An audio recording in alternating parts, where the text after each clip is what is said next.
Hello everyone, मेरा नाम है अमित और आप देख रहे हैं कौटिल्य कॉमर्स। आज हम लोग सीए फाउंडेशन में पार्टनरशिप चैप्टर का दूसरा chapter treatment of goodwill in partnership account start करने वाले हैं। बहुत ही आराम से पढ़ेंगे ताकि सारी बातों को समझ सकें।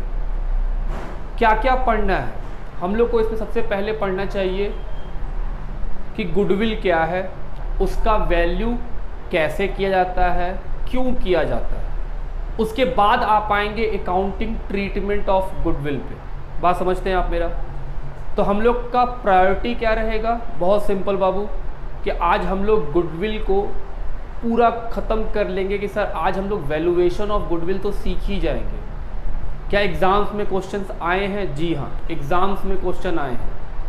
बीइंग ए सीए स्टूडेंट कभी भी ये बात नहीं बोल सकते कि सर एग्ज़ाम में क्वेश्चन आए हैं या नहीं। अगर बुक्स में है तो हर बात इंपॉर्टेंट है, हर बात पढ़ के जाना है। आइए, कुछ बच्चों के कमेंट आए, मैं उनके जवाब दे रहा हूँ।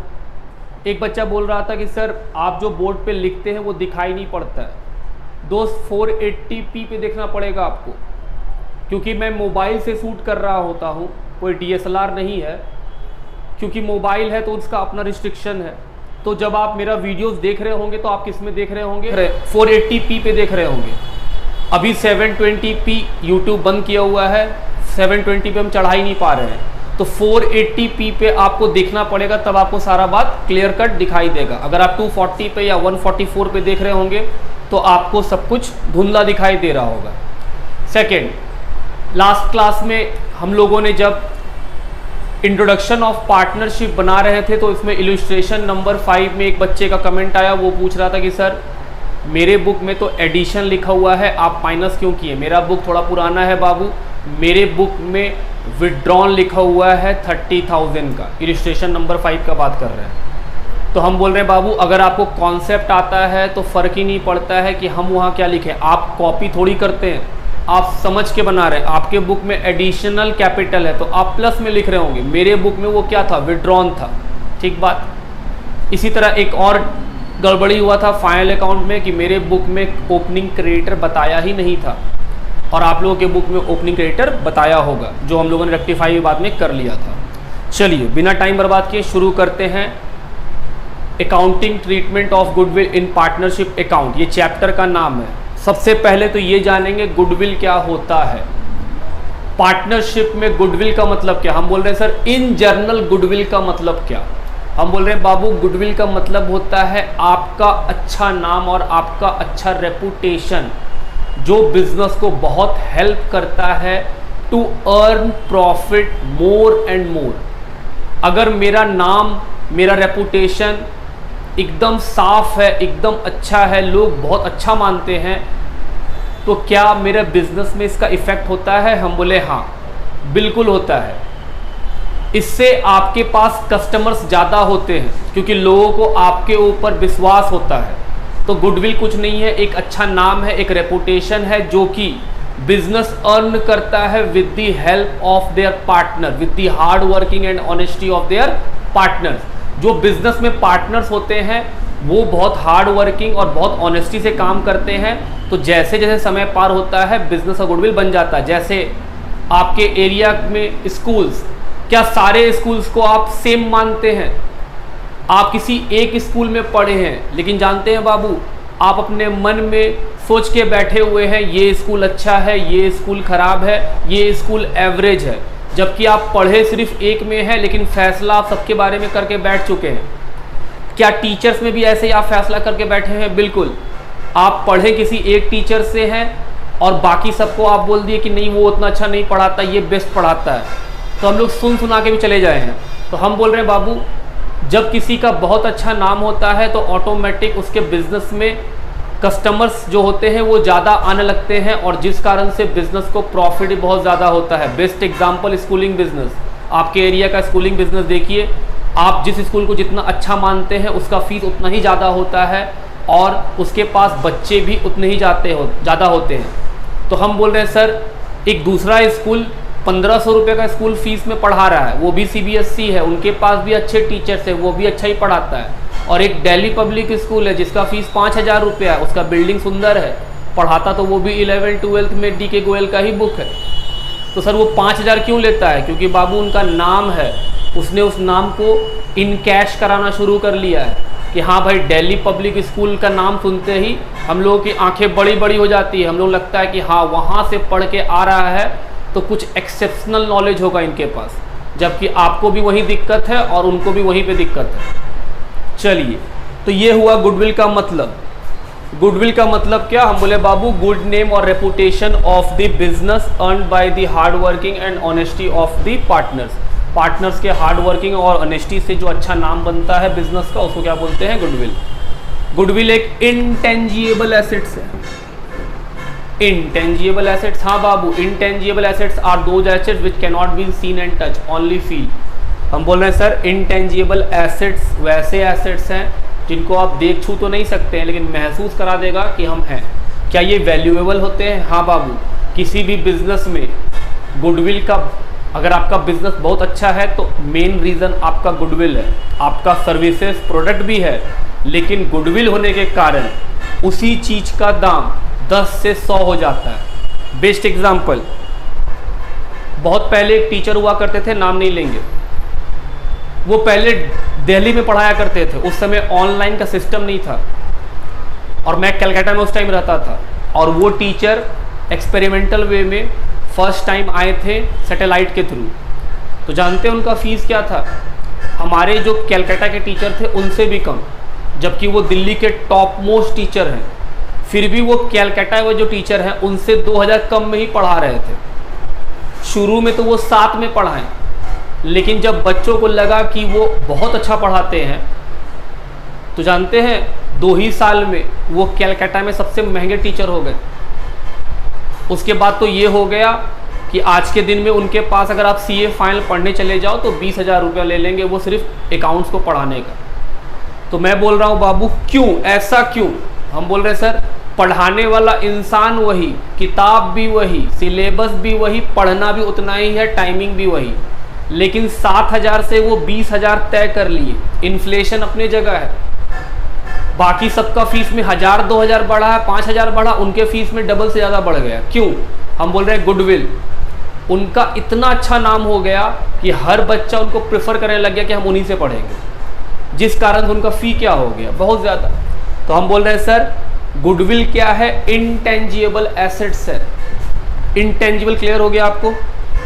दूसरी बात, और जैसा कि हम लोग अकाउंट्स में पढ़े हैं कि सर किसी बात को बुक्स ऑफ अकाउंट्स में तभी रिकॉर्ड करते हैं जब उसके लिए कुछ खर्चा किए हो, मनी वर्थ इन्वॉल्व होना चाहिए। बिना कुछ दिए मुफ्त का माल में रिकॉर्डिंग करने से अकाउंट्स मना कर देगा।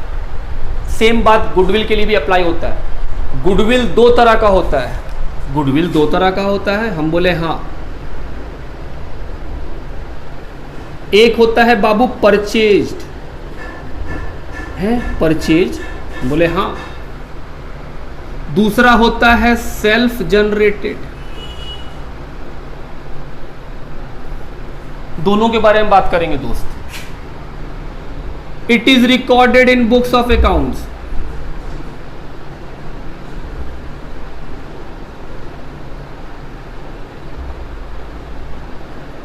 It is not recorded.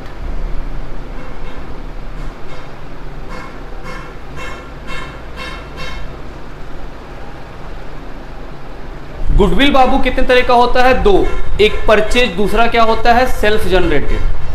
Purchase goodwill को बुक्स ऑफ अकाउंट्स में रिकॉर्ड करते हैं, सेल्फ जनरेटेड को नहीं करते। मतलब हम बोल रहे बाबू परचेज, अगर गुडविल खरीद के लाओगे तो पैसा दोगे, बुक्स ऑफ अकाउंट्स रिकॉर्ड करने दे देगा। लेकिन क्या गुडविल सेल्फ जनरेट भी होता है? हम बोले हाँ।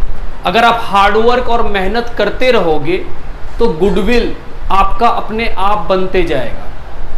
अगर खुद से मेहनत करके बनाए होंगे बिना कोई पैसा दिए तो उसको बुक्स ऑफ अकाउंट्स में रिकॉर्ड नहीं कर सकते हैं, क्योंकि सर पैसा इन्वॉल्व नहीं हुआ है, कुछ लगा नहीं है, तो बुक्स ऑफ अकाउंट्स में नहीं आ सकता। हम बोले हाँ बाबू। ये बात कहाँ पे लिखा हुआ है? AS 26 में। AS 26 इस बारे में यही लिखा हुआ है। हम बोले ठीक। आगे बढ़े। अब वैल्यू कैसे करना है गुडविल का?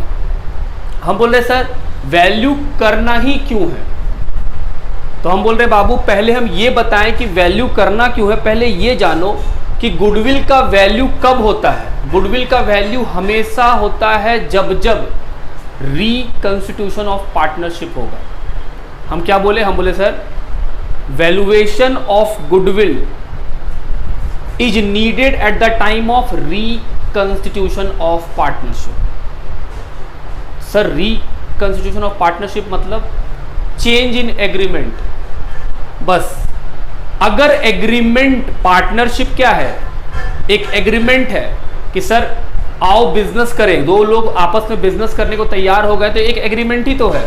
तो हम बोल रहे हैं अगर एग्रीमेंट में कुछ भी चेंज होगा तो उसको बोलते हैं रिकंस्टिट्यूशन ऑफ पार्टनरशिप। और जब जब रिकंस्टिट्यूशन ऑफ पार्टनरशिप होगा बाबू, गुडविल को वैल्यू करना पड़ेगा। बात ठीक। अब सवाल उठता है सर क्यों गुडविल को क्यों वैल्यू करना पड़ेगा रिकंस्टिट्यूशन ऑफ पार्टनरशिप के समय। हम बोले बाबू बहुत सिंपल बात है, एक बात सोचो, बस सोचना है दिमाग में। ए और बी दो पार्टनर हैं, ए और बी दो पार्टनर हैं। उन्होंने बिजनेस स्टार्ट किया 1/4/2016 को।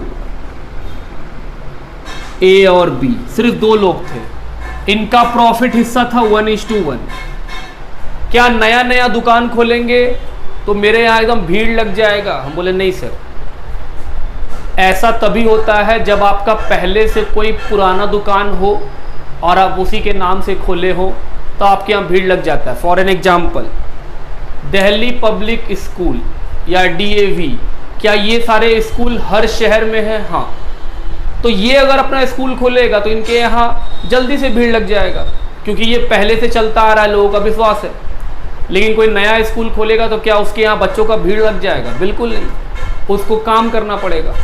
तो ए और बी ने पार्टनरशिप में एक बिजनेस स्टार्ट किया, समय बीता और जब 1/4/2020 आया उन्होंने पार्टनरशिप बदल के सी को भी एडमिट कर लिया। क्या 1/4/2020 को एग्रीमेंट बदल जाएगा? हाँ। पुराना एग्रीमेंट में 2 लोग था, नया एग्रीमेंट में 3 लोग आ गया, तो क्या मेरा पुराना एग्रीमेंट खत्म नहीं हो गया? हम बोले हाँ। तो सर क्योंकि पुराना एग्रीमेंट खत्म हो गया है तो रिकंस्टिट्यूशन ऑफ पार्टनरशिप हो गया। हम बोले बिल्कुल। और अगर रिकंस्टिट्यूशन ऑफ पार्टनरशिप हुआ है तो गुडविल को वैल्यू कीजिए आप। हम बोले हाँ करेंगे। हम आपको जवाब दे रहे हैं क्यों करेंगे, सुनिएगा। क्या 1/4/16 से लेकर के 1/4/2020 तक सिर्फ ए और बी मेहनत किया है? हम बोले हाँ। क्या इस 5 सालों में या 4 सालों में बिजनेस ने कुछ नाम नहीं कमा लिया होगा? हम बोले हाँ, नाम तो कमा लिया होगा। तो हम बोल रहे हैं बाबू जो नाम कमा लिया है यहां तक, उस नाम को हम क्या बोलते हैं? गुडविल। क्या इस गुडविल का कुछ वैल्यू होगा? हम बोले बिल्कुल होगा, क्योंकि आप सोचो नया नया में 2 कस्टमर भी नहीं आ रहा था, 4 साल के बाद क्या कस्टमर आना शुरू हो चुके हैं दुकान में? हम बोले हाँ। क्यों? क्योंकि सर आप अच्छा काम कर रहे हैं इसलिए कस्टमर बढ़ रहा है आपका। तो हम बोल रहे हैं सर 4 साल के बाद कुछ तो वैल्यू होगा इसका।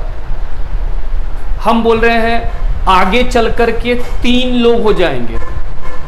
तो जो गुडविल कमाया गया है 1/4/2020 से पहले तक, उसमें किसका हिस्सेदारी है? सिर्फ ए और बी का, क्योंकि सी तो था भी नहीं। तो हम आपसे पूछ रहे हैं बाबू कि अगर हम इस दिन वैल्यू नहीं करेंगे और आगे चल करके वैल्यू किया जाएगा तो क्या सी भी हिस्सा मांग लेगा? हम बोले हाँ। आप सपोज करो कुछ समय के बाद, मान लो 1/4/2022 को, यहां पे कितने लोग पार्टनर होंगे? 3, ए भी, बी भी और सी भी। तो हम बोल रहे हैं मान लो यहां पे आकर के बिजनेस को बेच दिया जाए, और बेचेंगे तो गुडविल का पैसा भी मांग लेंगे। और अगर गुडविल का पैसा मिलेगा तो क्या उसमें ए बी सी तीनों हिस्सा मांगेगा कि नहीं मांगेगा? ऑफ कोर्स मांगेगा, बोलेगा तीनों पार्टनर है। तो हम बोले सर यहां से लेकर के यहां तक का गुडविल, 6 साल बिजनेस चला है तो 6 साल का गुडविल है। ए और बी तो 6 साल पार्टनर थे, उसको तो हिस्सा मिलना चाहिए 6 साल के गुडविल में, लेकिन सी तो अभी अभी सिर्फ 2 साल काम किया है, उसको 6 साल का गुडविल क्यों दे रहे हैं? आप समझ रहे हैं बात? तो हम जिस दिन सी आता है उसी दिन गुडविल का वैल्यू करके बाबू गुडविल का पैसा किसको देते हैं? सिर्फ ए और बी को। जैसे ही हम ए और बी को गुडविल का पैसा दे देते हैं, सभी लोग 1/4/2020 को एक पोजीशन पे खड़ा होते हैं। इसके बाद जो गुडविल होगा उसमें सभी का हिस्सा होगा। बात समझ में आता है मेरा आपको? इसीलिए गुडविल को हम लोग हमेशा वैल्यू करते हैं जब जब रिकंस्टिट्यूशन ऑफ पार्टनरशिप आता है, मतलब जब भी एग्रीमेंट चेंज होता है पार्टनर्स के बीच में, तो सर गुडविल को वैल्यू किया जाता है। आपको बात समझ में आती है मेरी? चलिए आगे बढ़े। सर वैल्यू किया जाता है, कोई तरीका तो होगा। हम बोले 4 तरीके हमारे बुक में दिए हुए हैं, वही 4 पढ़ना है। पहला average profit method, super profit method, capitalisation method और एन्युटी मेथड। 4 मेथड है। एवरेज प्रॉफिट मेथड में सिंपल वेटेड मतलब एवरेज प्रॉफिट का 2 तरीका, super profit method, capitalisation method 2 तरीका, और क्या है? Annuity method. बात समझते हैं आप मेरा? अब हम लोग क्या करेंगे, एवरेज प्रॉफिट मेथड से गुडविल कैसे कैलकुलेट करते हैं वो लिखेंगे, फिर सुपर प्रॉफिट, कैपिटलाइजेशन और एन्युटी मेथड। उससे हम लोग का वैल्यूएशन समझ में आ जाएगा, वैल्यू करना कैसे होता है। आइए, सबसे पहला मेथड वैल्यूएशन करने का, एवरेज प्रॉफिट मेथड। जैसा कि हम लोग लिखे थे कि एवरेज प्रॉफिट मेथड 2 तरह से, एक सिंपल, दूसरा वेटेज। सिंपल पहले सीखेंगे, फिर क्या सीख लेंगे? वेटेज। दोनों ही सिंपल है बाबू। एवरेज प्रॉफिट मेथड अगर हमको सिंपल से निकालना हो तो कैसे निकालेंगे? Step 1, average profit is equal to sum of adjusted profit, adjusted profit बताएंगे, divide by number of years. Step 2, goodwill, average profit into number of year purchase. Sir number of year purchase का मतलब? दोनों पे बात कर लेंगे दोस्त, सुनना मेरा बात। हम बोल रहे हैं एडजस्टेड प्रॉफिट का मतलब होता है बिजनेस प्रॉफिट। एडजस्टेड प्रॉफिट का मतलब क्या होता है बाबू? Business profit. Sir adjusted profit means business profit. हम बोले हाँ।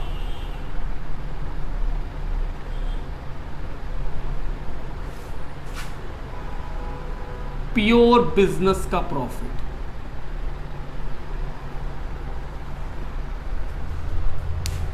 और कैसे निकालते हैं एडजस्टेड प्रॉफिट? सर ये क्या है? हम बोले बाबू ये एक टोटल प्रॉफिट में से बिजनेस का प्रॉफिट लाने का एक तरीका है। हम लोग इस तरीके पे बात करेंगे, टेंशन का बात नहीं है, रटना नहीं पड़ेगा, हम गारंटी देते हैं इस बात का। और एक बार आप अच्छा से यहाँ पढ़ लीजिएगा तो सीए फाइनल में भी काम आ जाएगा, वहाँ भी ये चैप्टर लौट के आएगा। सुनिएगा मेरी बातों को ध्यान से।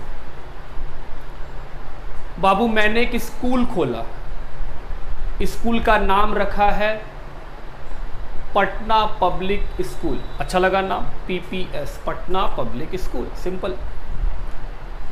बहुत ही अच्छा बिल्डिंग है, बहुत ही अच्छे टीचर्स हैं और बहुत ही अच्छा पढ़ाया भी जाता है, क्योंकि बहुत पैसा भी खर्चा कर दिए हैं।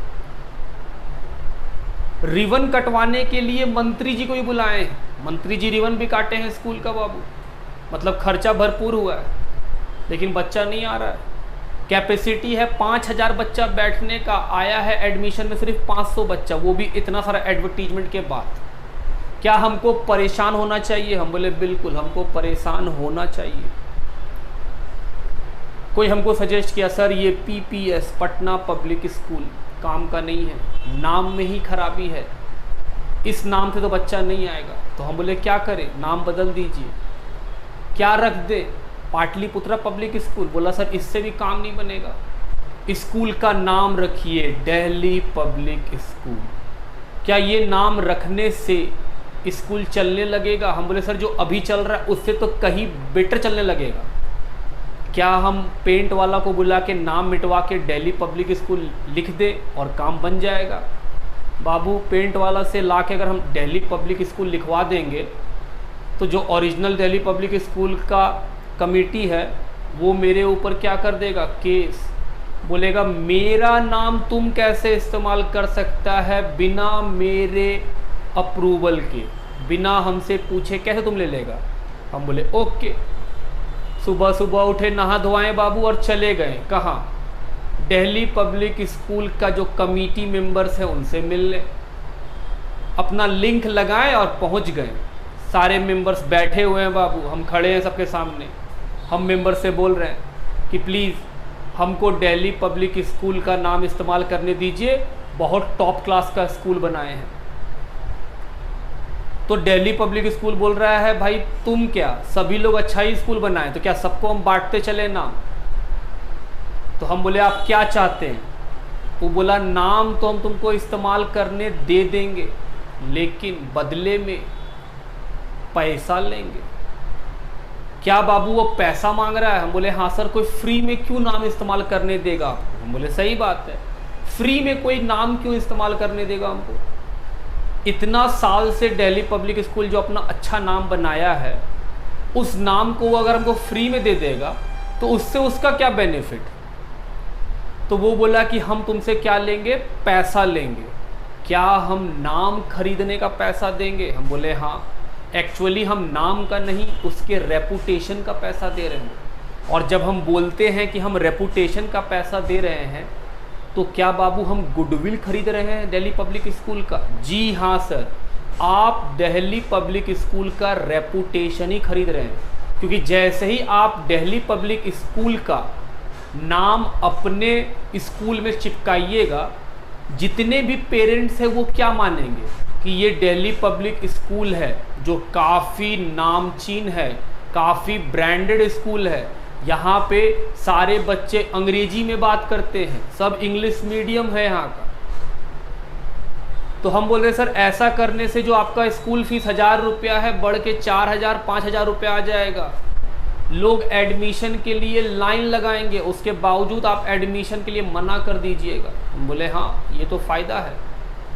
तो हम तैयार हो गए। हम क्या बोल रहे हैं, बताइए कितना पैसा देना है हमको आपके स्कूल के नाम का। तो स्कूल वाला बोल रहा है पिछले 3 सालों में जो हम प्रॉफिट कमाए हैं उसका एवरेज कर लो और हमको दे दो। हम पूछ रहे हैं स्कूल से, भैया स्कूल बताओ तो 3 साल में कितना प्रॉफिट कमाए हो। तो स्कूल वाला प्रॉफिट कहाँ से बताएगा सर, उनका भी पीएल अकाउंट होगा। वो अपने पीएल को देखा और नेट प्रॉफिट बता दिया। बोला पहला साल में है ये प्रॉफिट, ईयर 1 का प्रॉफिट बोला 10 लाख, ईयर 2 का प्रॉफिट 15 लाख, ईयर 3 का प्रॉफिट 20 लाख। बोला इस तीनों का एवरेज करके जो बनेगा उसका बराबर का प्रॉफिट 3 साल के लिए लेंगे। मतलब सर, हम बोल रहे हैं बाबू, स्कूल वाला बोला देखो ये है मेरा 3 साल का प्रॉफिट, पहला साल, दूसरा साल, तीसरा साल, इसका एवरेज कर लो। एवरेज कैसे करेंगे सर, तीनों को जोड़ेंगे, 3 से डिवाइड करेंगे, एवरेज आ जाएगा। हम बोले ठीक। वो एवरेज नहीं लेगा, वो बोला जो प्रॉफिट निकलेगा उसका 3 टाइम्स लेंगे। वो रीजन देगा क्यों लेंगे। हम बोले भाई 3 टाइम्स क्यों लोगे। वो बोल रहा है पहले क्या निकालो, एवरेज प्रॉफिट। कैसे निकालने बोला, बोला सर सबको जोड़ देने बोला है।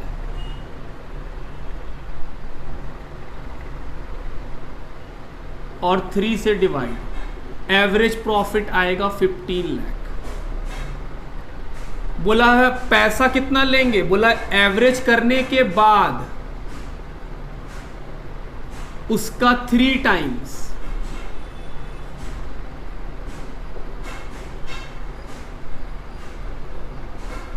सर वो 45 लाख रुपीस मांग रहा है दिल्ली पब्लिक स्कूल का नाम इस्तेमाल करने देने के लिए। हम बोले बाबू ये गुडविल है, जब वो हमसे बोला ना कि एवरेज करो, तो मेरे मन में लगा 15 लाख लेगा, देगा, ख़त्म करो। फिर वो बोला 3 साल 3 गुना लेंगे। हम, मेरे मन में सवाल आ गया, हम पूछ दिए कि भैया 3 गुना क्यों मांग रहे हो? दिल्ली पब्लिक स्कूल बोल रहा है, देखो दोस्त, तुम्हारे पास जो बच्चा आएगा वो तुम्हारे स्कूल के कारण या पढ़ाने के कारण या इंफ्रास्ट्रक्चर के कारण से नहीं आएगा, वो बस मेरा नाम देख के आ जाएगा कि हाँ दिल्ली पब्लिक स्कूल है तो बढ़िया स्कूल है। और सिर्फ इस साल नहीं, अगले साल और उसके भी अगले साल, कम से कम 3 साल तो सिर्फ मेरे नाम के कारण तुम पैसा कमाओगे। क्या वो ठीक बोल रहा है? हम बोले हाँ वो ठीक बोल रहा है। सर 3 साल के बाद भी उसी के नाम से कमाएंगे? हम बोले नहीं, रॉन्ग। अगर हम दिल्ली पब्लिक स्कूल का नाम लिए हैं तो पहला साल पब्लिक बुड़बक बन जाएगा। हो सकता है अगले साल भी जो कस्टमर है वो दिल्ली पब्लिक स्कूल में जो स्टूडेंट है वो एडमिशन करा ले। हो सकता है 3rd ईयर भी लोगों को लगे कि दिल्ली पब्लिक स्कूल है तो लोग एडमिशन कराते रहे, लेकिन हर साल ऐसा नहीं होगा। क्योंकि मान लो अगर हम डीपीएस का नाम लगा लिए हैं तो 1, 2, 3 साल तक उस नाम का इफेक्ट है, लेकिन आफ्टर सम टाइम जब 3 साल 4 साल बीत जाता है तो फिर जो हम अपने से अच्छा पढ़ाए होंगे, अच्छा रिजल्ट हुआ होगा, उसके ही हिसाब से मेरा आगे का बिजनेस चलेगा या फिर वो नहीं चलेगा। तो ये बात डीपीएस का मैनेजमेंट भी जानता है। डीपीएस का मैनेजमेंट क्या बोल रहा है बाबू? वो आपसे बोल रहा है दोस्त, शुरू का 3 साल तुम अपने मेहनत से कम मेरे नाम से ज़्यादा कमा रहे होगे, इसीलिए 3 साल तक का प्रॉफिट हम तुमसे मांग रहे हैं। बात समझते हैं आप मेरा?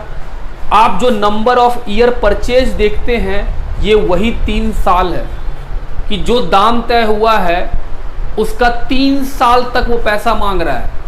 कि भाई डीपीएस का नज़रिया से सोचो, डीपीएस क्या सोच रहा है कि अगर ये नाम हम इसको ना दें तो ऑफ कोर्स ये उतना पैसा कमा ही नहीं पाएगा। मेरे नाम लेने के कारण ही तो वो पैसा कमा पा रहा है।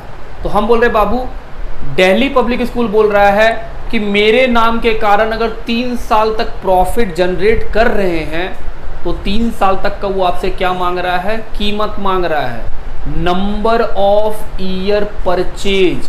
3 साल तक का कीमत वो आपसे मांग लिया। बात समझ रहे हैं? सर वो 4था या 5वां साल क्यों नहीं मांग रहा है? क्योंकि बी लॉजिकल, क्या मेरा अच्छा पढ़ाना या खराब पढ़ाना मैटर नहीं करेगा? क्या सिर्फ दिल्ली पब्लिक स्कूल का नाम ही मैटर कर रहा है कि सर डीपीएस का नाम लगा लिए तो पूरा ज़िंदगी खराब पढ़ाते रहेंगे तो मेरा स्कूल चलते रहेगा? नहीं, ऑफ कोर्स नॉट। डीपीएस का मैनेजमेंट भी ये बात जानता है कि 3 सालों के बाद मेरे नाम का डीपीएस का जो टैग है उसका जादू कम हो जाएगा और अच्छा पढ़ाना, अच्छा रिजल्ट देना, अच्छा फैसिलिटी देना, उसके हिसाब से लोग जानने लगेंगे स्कूल को कि हाँ ये वाला डीपीएस का ब्रांच जो है वो बेहतर है या वो ख़राब है। इसीलिए जो पैसा मांगा जाता है वो उसके वैलिडिटी के हिसाब से मांगा जाता है, क्योंकि एक समय के बाद फिर नाम काम नहीं करता है, असलियत में जो परफॉर्मेंस होता है वो काम करता है। बात समझ रहे हैं आप मेरा? अब हम बोल रहे हैं सर मैनेजमेंट, हम कौन है? पटना पब्लिक स्कूल वाला जो अब डीपीएस का नाम खरीदना चाहता है, वो डीपीएस से बोल रहा है कि भाई तुम प्रॉफिट मांग रहे हो 3 सालों का और तुम प्रॉफिट दिखा रहे हो अपना। हम बोले हाँ। तो जब हम डीपीएस का प्रॉफिट देखते हैं तो हमको क्या दिखाई पड़ता है, हम वो बता रहे हैं। डीपीएस अपना प्रॉफिट कहाँ से बताएगा बाबू? उसका पीएल अकाउंट से। हम बोले ठीक, डीपीएस के पास उसका पीएल अकाउंट है। आप ध्यान से एनालाइज कीजिएगा।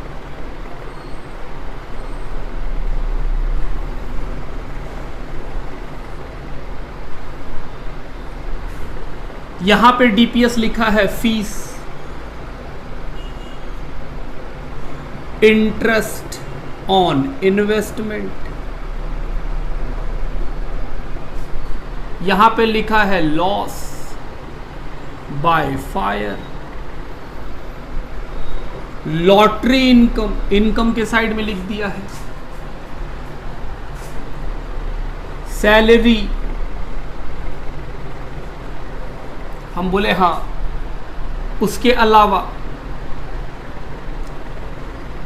रेंट, स्टेशनरी और ये आया है उसका नेट प्रॉफिट। सुनिएगा ध्यान से, ये जो नेट प्रॉफिट आया है सपोज 10 लाख, हम डीपीएस से बोल रहे हैं भाई आप ये वाला प्रॉफिट मांग रहे हैं, डीपीएस बोल रहा है हाँ, तो हम बोल रहे हैं मैम, जो वहाँ के कमेटी मेंबर्स हैं हम उनसे बोल रहे हैं भाई ये नेट प्रॉफिट स्कूल का भी है और अदर एक्टिविटी का भी है, क्योंकि पीएल में जो प्रॉफिट आता है क्या उसमें सिर्फ बिजनेस का प्रॉफिट आता है? हम बोले नहीं, इसमें तो बिजनेस और नॉन बिजनेस दोनों आइटम है। जबकि हम जो गुडविल खरीदने गए, रेपुटेशन खरीदने गए हैं, क्या वो हम सिर्फ बिजनेस का खरीदने गए? हम बोले हाँ, हमको सिर्फ स्कूल के नाम से मतलब है। स्कूल के नाम को खरीदने से सिर्फ स्कूल वाला एक्टिविटी का बेनिफिट है हमको। क्या बेनिफिट है सर? आपको बच्चा मिलेगा तो आपका फीस अधिक होगा, आपको फीस मिलेगा और आप स्कूल का सैलरी दीजिएगा, स्टाफ लोग का, टीचर्स लोग का, और जो रेंट होता है या थोड़ा बहुत और खर्चा होता है वो दीजिएगा। हम बोले हाँ। तो हम बोल रहे सर ये जो नेट प्रॉफिट है इसमें बिजनेस और नॉन बिजनेस दोनों इंक्लूड है। बोलो हाँ। जैसे डीपीएस वाला को हर साल बैंक इंटरेस्ट देता है, क्या इंटरेस्ट लेना बिजनेस है? हम बोले नहीं। क्या हम जब उसका नाम ले लेंगे तो क्या बैंक हमको भी इंटरेस्ट देना शुरू कर देगा? हम बोले नहीं। तो हम बोल रहे हैं बाबू, अगर हम नाम बिजनेस का खरीद रहे हैं तो गुडविल निकालने के समय जो प्रॉफिट लेंगे वो भी किसका लेंगे? सिर्फ बिजनेस का। नॉन बिजनेस का क्यों लेंगे? तो क्या हम लोग को एक नया प्रॉफिट निकालना पड़ेगा? क्योंकि सर क्वेश्चन में जो नेट प्रॉफिट होगा उसमें तो ये दोनों प्लस होगा, तब जाके बना होगा नेट प्रॉफिट। तो हम बोल रहे हैं सर क्योंकि गुडविल बिजनेस का होता है तो हम लोग जो प्रॉफिट लेंगे वो भी किसका लेंगे? सिर्फ बिजनेस का। नॉन बिजनेस का क्यों लेंगे? तो हम बोल रहे हैं सर क्वेश्चन तो नेट प्रॉफिट बताएगा, आपको वो कन्वर्ट करना पड़ेगा बिजनेस के प्रॉफिट में। हम बोले हाँ।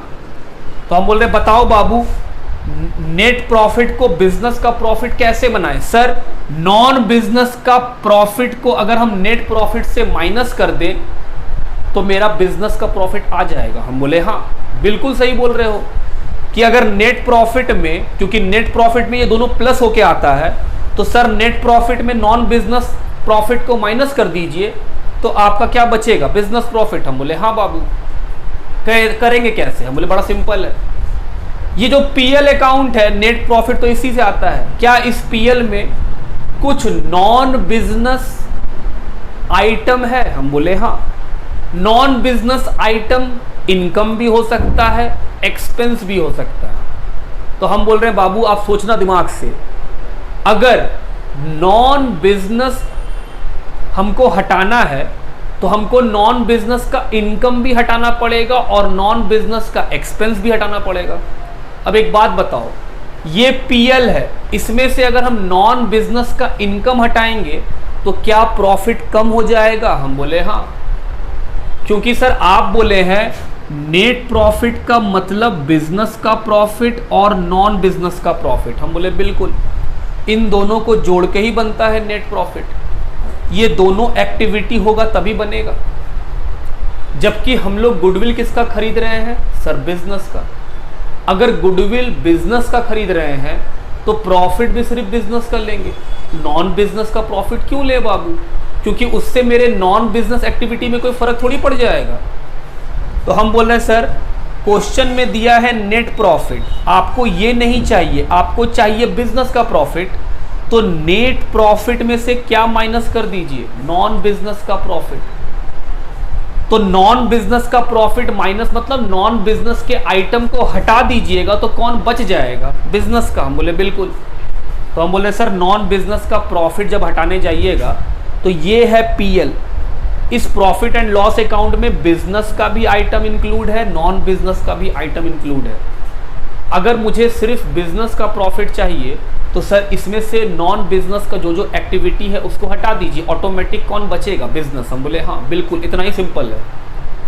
अब सोचना है कि सर बिजनेस का जो है वो छोड़ देंगे, बाकी जो नॉन बिजनेस है वो हटा देंगे। हम बोले हाँ।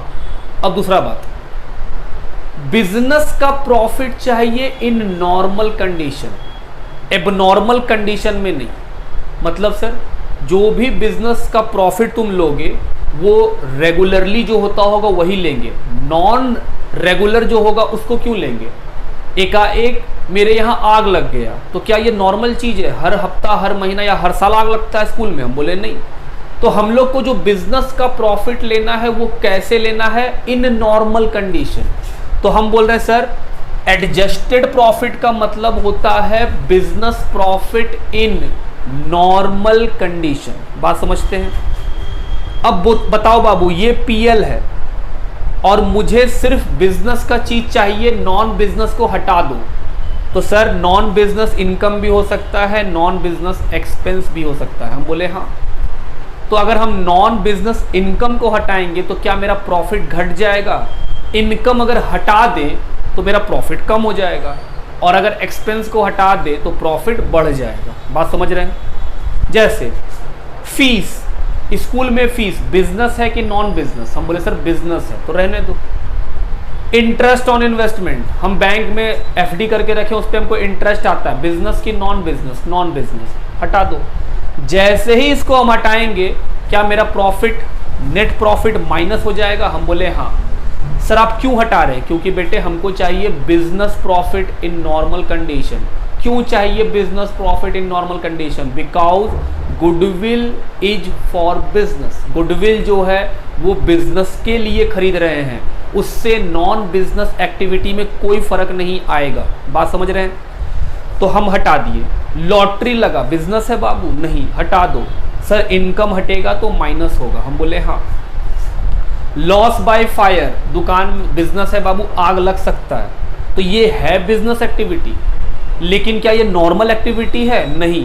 हम लोग को चाहिए बस एक चीज, दिमाग में एक बात चलाइए, सर गुडविल निकलता है बिजनेस का अंडर नॉर्मल कंडीशन, और जो नेट प्रॉफिट हम देखते हैं उसके अंदर बिजनेस और नॉन बिजनेस दोनों इंक्लूड है। हमें नॉन बिजनेस और एबनॉर्मल आइटम्स को हटाना है। अगर हम नॉन बिजनेस इनकम को हटाएंगे तो प्रॉफिट घटेगा, क्योंकि सर इनकम हटेगा तो ऑटोमेटिक बात है ना, प्रॉफिट तो गिर जाएगा। तो सर नॉन बिजनेस इनकम को हटाएंगे तो प्रॉफिट में माइनस करना पड़ेगा। उसी तरह नॉन बिजनेस एक्सपेंस को हटाएंगे तो बिजनेस बढ़ जाएगा, क्योंकि प्रॉफिट बढ़ जाएगा। क्यों? क्योंकि सर एक्सपेंस के हटने से ऑटोमेटिक प्रॉफिट बढ़ जाता है। हम बोले हाँ। सिमिलरली कोई भी एबनॉर्मल चीज, चाहे वो इनकम का नेचर में हो चाहे वो एक्सपेंस के नेचर में है, वो भी हटाना पड़ेगा। ठीक, एक बात क्या बोले, नॉन बिजनेस को हटाइए, चाहे इनकम हो चाहे एक्सपेंस हो। इनकम हटेगा तो प्रॉफिट में माइनस हो जाइएगा, और अगर एक्सपेंस हटेगा तो प्रॉफिट में प्लस हो जाएगा। ठीक बात। दूसरा क्या बोले, कोई भी एबनॉर्मल चीज नहीं होगा, एबनॉर्मल चीज़ों को हटा देंगे। अगर एबनॉर्मल इनकम को हटाएंगे तो फिर से प्रॉफिट माइनस हो जाएगा, एबनॉर्मल एक्सपेंस को हटाएंगे तो प्रॉफिट में प्लस हो जाएगा, क्योंकि सर एक्सपेंस के हटने से प्रॉफिट बढ़ जाता है। हम बोले हाँ। तीसरा बात, नॉन रेकरिंग चीज़ों को नहीं लेंगे, क्योंकि नॉन रेकरिंग ऐसा माना जाता है कि सर वो बिजनेस में जो हमेशा नहीं होता है वो नॉर्मल नहीं है। तो कोई भी नॉन रेकरिंग आइटम रहेगा उसको भी हटाएंगे। फिर वही दो कंडीशन, इनकम या एक्सपेंस। तो हम बोले सर अगर इनकम को हटाएंगे तो प्रॉफिट में माइनस कर देंगे, और एक्सपेंस को हटाएंगे तो प्रॉफिट में प्लस कर देंगे। तीन बात। चौथा, फ्यूचर एक्सपेंस को हमेशा कंसिडर करेंगे। प्रूडेंस बोलता है भविष्य में होने वाला खर्चा हमेशा कंसिडर किया जाएगा। और पांचवा, कोई भी ईरर, किसी भी तरह का गलती हमेशा ठीक होगा। हम फाइनल अकाउंट में भी बोल रहे थे बाबू, गलतियों से शुरुआत कर ही नहीं सकते। अगर कुछ गलती है तो पहले वो गलती ठीक किया जाएगा, उसके बाद ही हम लोग सही बना सकते। मतलब नेट प्रॉफिट में कुछ गलती हो गया, क्या हो सकता है? हम बोले हाँ। गलती से हम एक प्लांट खरीदे सर, वो एसेट्स है, हम कहाँ रिकॉर्ड कर दिए? पीएल में। क्या ये गलती है? हम बोले हाँ। ठीक कैसे करेंगे सर? यहाँ से निकाल देंगे। तो बताओ बेटे, अगर हम डेबिट साइड से पीएल के डेबिट साइड से प्लांट को हटा देंगे तो क्या एक्सपेंस हट गया? हम बोले हाँ। तो सर आपका प्रॉफिट बढ़ गया? हम बोले हाँ बाबू, डेबिट साइड से कुछ भी हटेगा तो प्रॉफिट बढ़ जाएगा। फिर वो कहाँ चला जाएगा? बैलेंस शीट में। अब एक बात बताओ, प्लांट जब बैलेंस शीट में चला जाएगा तो वो तो क्या बन जाएगा? Fix assets. तो हम बोल रहे हैं बाबू, फिक्स एसेट जैसे ही वो बनेगा उस पर क्या लगेगा? डेप्रीशिएशन। तो हम बोल रहे हैं सर, प्लांट को हटाएं तो प्रॉफिट बढ़ा, फिर उसमें क्या लगा? डेप्रीशिएशन लाके यहाँ लिखना पड़ेगा, वो तो बिजनेस एक्टिविटी है। हम बोले हाँ। तो डेप्रीशिएशन यहाँ लिख देंगे। जैसे ही हम यहाँ पे डेप्रीशिएशन लिख देंगे, क्या मेरा प्रॉफिट घट जाएगा? हाँ। क्या ये रेक्टिफिकेशन ऑफ ईरर है? बिल्कुल, ये रेक्टिफिकेशन ऑफ ईरर है। तो sir rectification of error plus minus दोनों हो सकता है। बात समझ रहे हैं आप मेरा? चलिए अब मेरे साथ इसको देखिएगा, calculation of adjusted profit. Sir adjusted profit का मतलब business profit.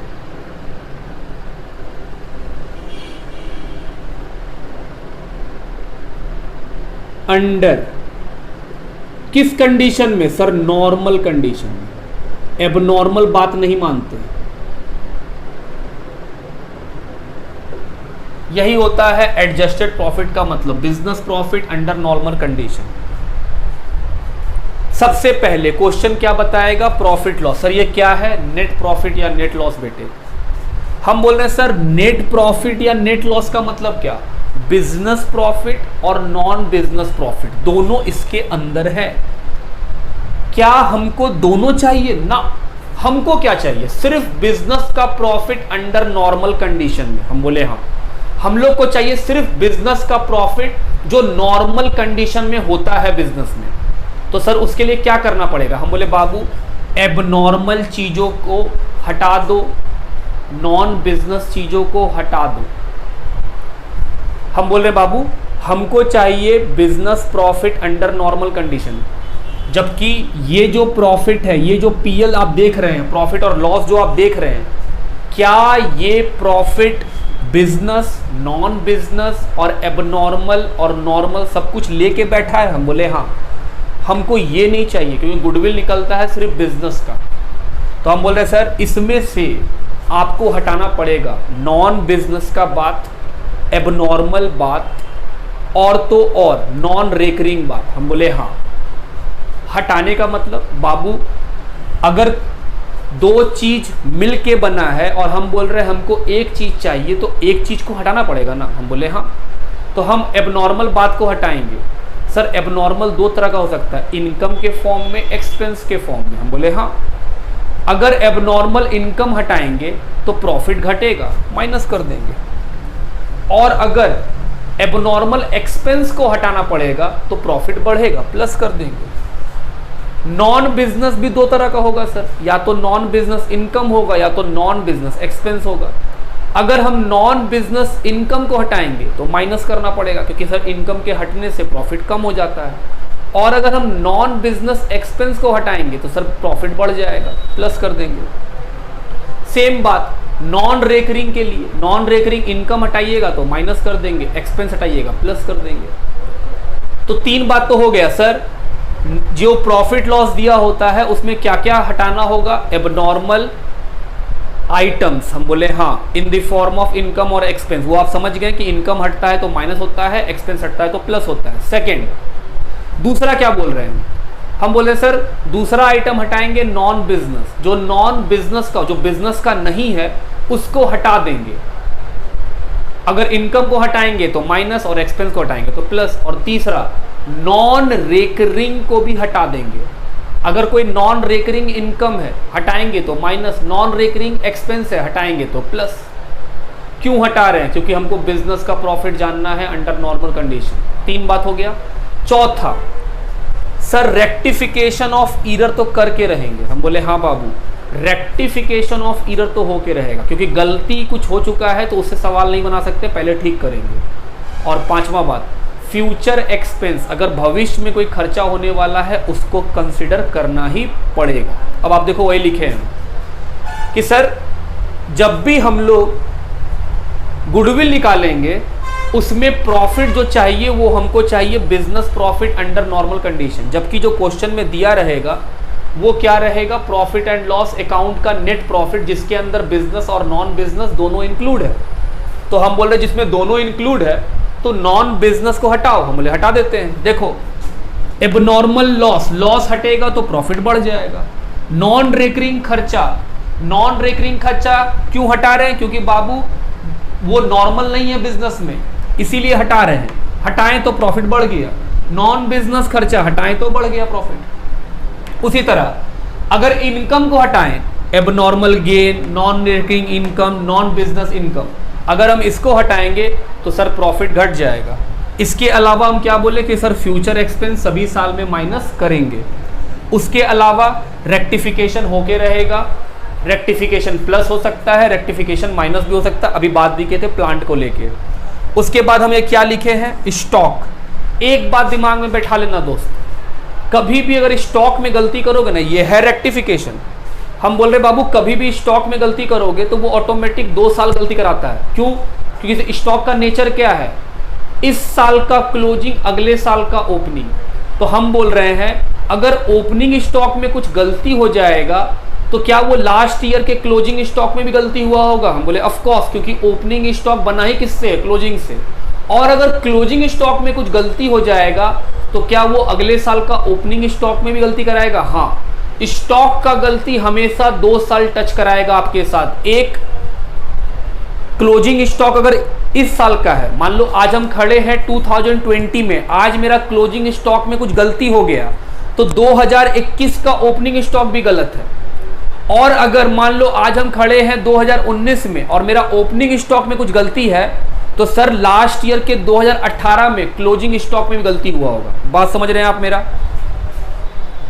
Under valuation of closing stock, अगर क्लोजिंग स्टॉक का वैल्यू अंडर हो गया है, कम हो गया है, तो सर प्लस करके बढ़ा लीजिएगा तब ठीक हो जाएगा। Under valuation of opening stock, अगर ओपनिंग स्टॉक अंडर वैल्यूड है तो सर वो क्या करना पड़ेगा? माइनस करना पड़ेगा। Over valuation of opening stock plus करेंगे, over valuation of closing stock minus करेंगे। सर प्लीज ये वाला बात का हमको कॉन्सेप्ट दीजिए कि प्लस माइनस क्यों कर रहे हैं। हम बोले आओ, हम लोग को आता है, फिर भी हम आपको बस याद दिला रहे हैं कि सर 12th में भी था, वहां भी रट लिए थे, बताया कोई नहीं था। हम बोले कोई नहीं, अब जानेंगे, मेरे साथ चलना दोस्त। ट्रेडिंग अकाउंट, सर यहां आता है ओपनिंग स्टॉक। हम बोले हाँ, और क्या? सर परचेज, मान लो ओपनिंग स्टॉक है 1 लाख, परचेजेज है 5 लाख, किसी तरह का डायरेक्ट एक्सपेंस हुआ है 2 lakh, sales 15 lakh, closing stock, और लास्ट में क्या निकलेगा? Gross profit. ये है मान लो 2 लाख। क्या हम ग्रॉस प्रॉफिट निकाल सकते हैं? हम बोले हाँ।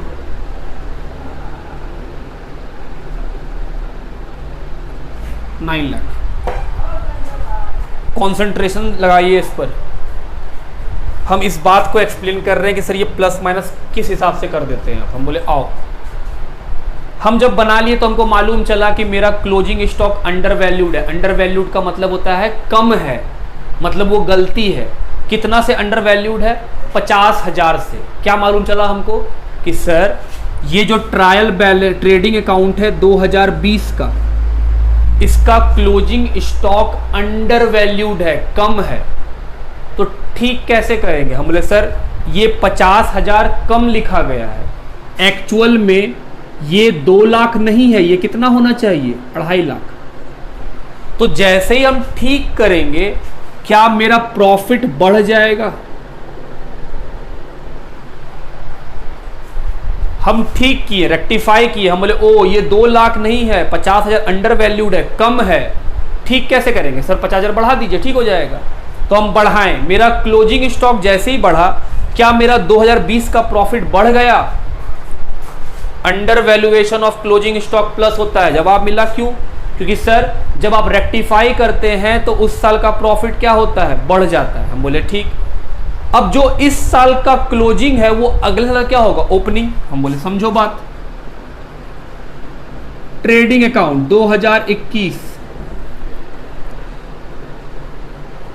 Opening stock 2 lakh, sales 15 lakh, purchase 5 lakh, direct expense 2 lakh,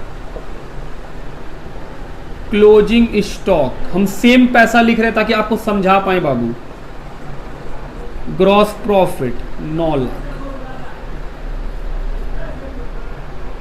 जोड़ के वही 17 लाख। अब एक बात बताओ, 2020 में क्या बोले कि sir closing stock under valued है, तो हम लोग ठीक किए तो प्रॉफिट क्या हुआ? बढ़ गया, तो प्लस कर दिए। जी सर, ये तो समझ में आ गया कि अंडर वैल्यूड है, ठीक करने से जैसे क्लोजिंग स्टॉक बढ़ेगा, क्योंकि इनकम बढ़ जाएगा तो प्रॉफिट बढ़ जाएगा। हम बोले हाँ। अब जब सर क्लोजिंग स्टॉक आप ठीक कीजिएगा तो ऑटोमेटिक ओपनिंग स्टॉक भी ठीक हो जाएगा। हम बोले हाँ। तो सर ओपनिंग स्टॉक 2 लाख से कितना बन जाएगा? 2.5 लाख, क्योंकि सर लास्ट ईयर का क्लोजिंग अगले साल क्या बन जाता है? ओपनिंग। जैसे ही हम ओपनिंग को ठीक करके 2.5 लाख लिखें, क्या मेरा प्रॉफिट घट जाएगा? हम बोले हाँ सर, खर्चा बढ़ गया। डेबिट साइड हुआ मतलब क्या? एक्सपेंस का साइड। खर्चा बढ़ा तो प्रॉफिट घट गया, तो इसका मतलब ये हुआ under valuation of opening stock profit घटा देता है। Under valuation of opening stock profit को क्या कर देता है? माइनस कर देता है। आगे अब इसका दोनों का बात हम इसको मिटा रहे, फिर से ठीक कर ले रहे हैं। आप ये बात समझ गए कि हाँ सर ये तो क्लियर हो गया। हम बोले दोस्त अगर ये क्लियर है तो फिर अगला भी क्लियर है।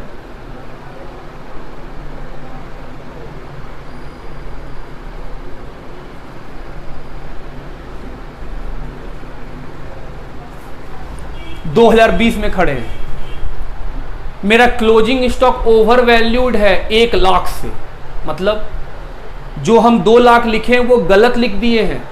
एक्चुअल में क्लोजिंग स्टॉक 1 लाख से अधिक लिख दिए, ओवर वैल्यूड मतलब ज्यादा लिखा हुआ है। ठीक कैसे करेंगे सर? 1 लाख से कम कर लीजिए, ठीक हो जाएगा।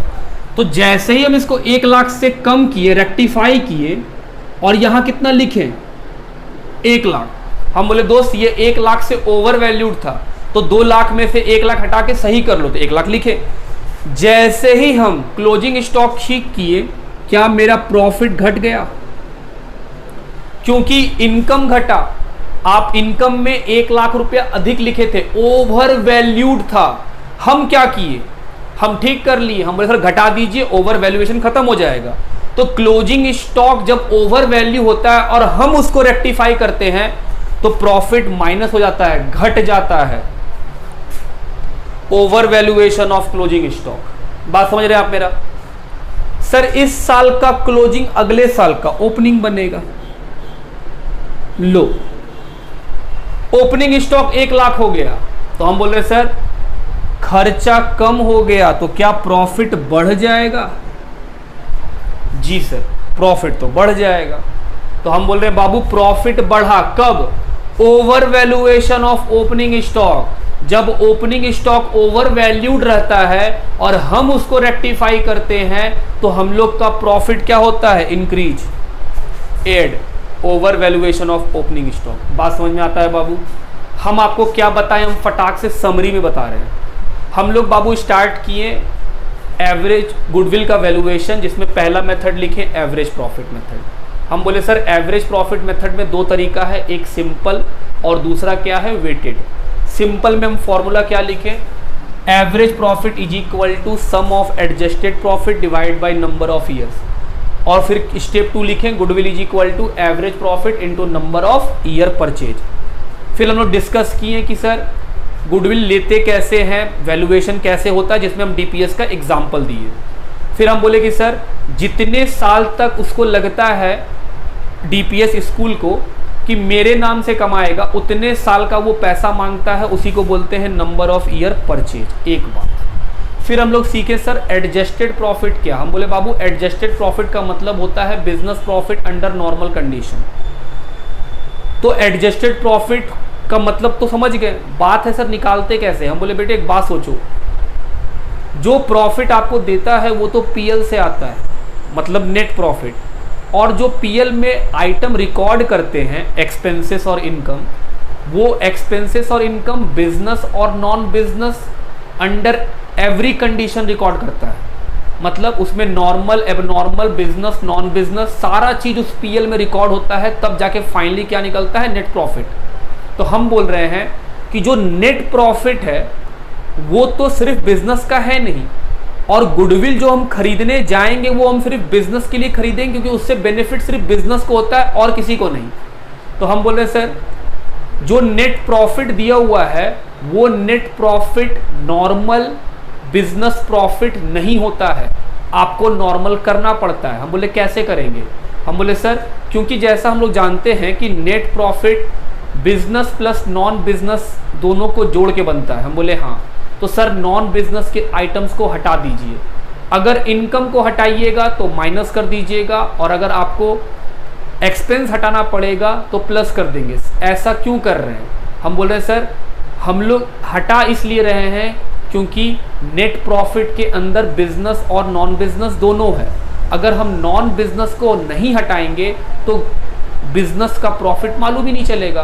तो नॉन बिजनेस के आइटम्स को हटा रहे हैं। जब हम नॉन बिजनेस के आइटम्स को हटाते हैं तो इनकम के हटाने से प्रॉफिट कम हो जाता है और एक्सपेंस के हटाने से प्रॉफिट बढ़ जाता है।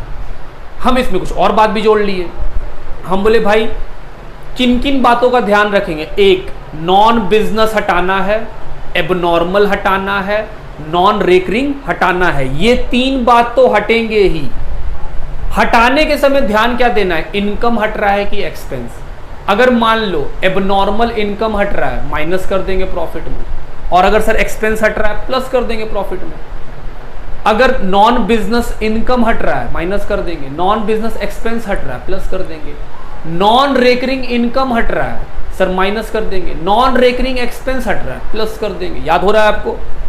फ्यूचर एक्सपेंस हर साल माइनस करना पड़ेगा। और तो और पांचवा बात क्या बोले, रेक्टिफिकेशन ऑफ एरर।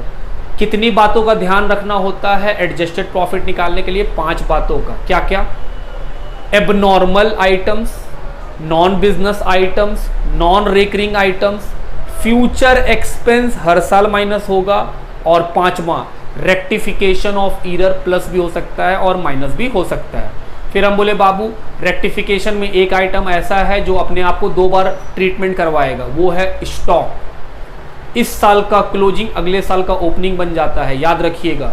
और स्टॉक का हम लोग एडजस्टमेंट सीख चुके हैं कि सर जो बात आप लिखे हैं वो क्लियर है कि कैसे हो रहा है। आप बात समझ रहे हैं मेरा। चलिए अब हम लोग क्या करेंगे, आगे लिखेंगे बाबू। चलो आगे लिखते हैं हम लोग।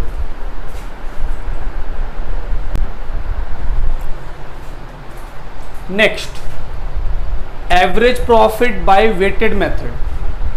सिंपल का हम लोग देख लेंगे सर 2 स्टेप में निकलता था। वेटेड कैसे निकालेंगे, सबसे पहला काम एडजस्टेड प्रॉफिट निकालना। याद रखिएगा बाबू, एडजस्टेड प्रॉफिट निकालना जो हम लोग अभी थोड़ा पहले लिखे थे यहाँ पे, वो वेरी वेरी इंपॉर्टेंट था।